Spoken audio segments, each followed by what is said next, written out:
YCP కార్యకర్తలకు ప్లికెట్స్ పట్టుకుని 2029లో రప్ప ఆడిచ్చేస్తాము. ప్లికెట్స్ పట్టుకోవటం కరెక్టేనంట.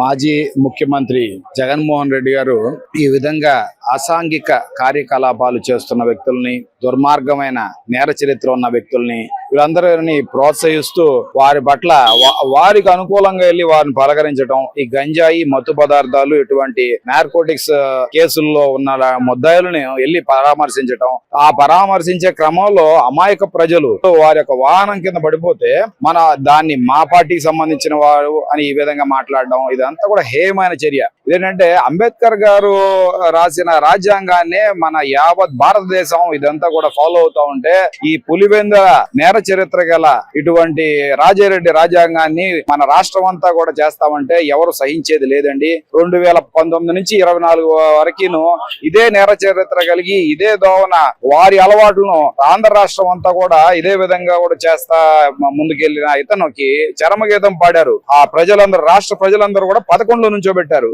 ఇదే విధంగా రపారపా కోస్తాము, అందరినీ కూడా ఈ విధంగా చేస్తామని చెప్పేసి నేర చరిత్రని ఉద్రేకపరిచే విధంగా అయితే ఈసారి ఈ 11 వచ్చే క్రమం కూడా ఉండే అవకాశం ఉండదండి.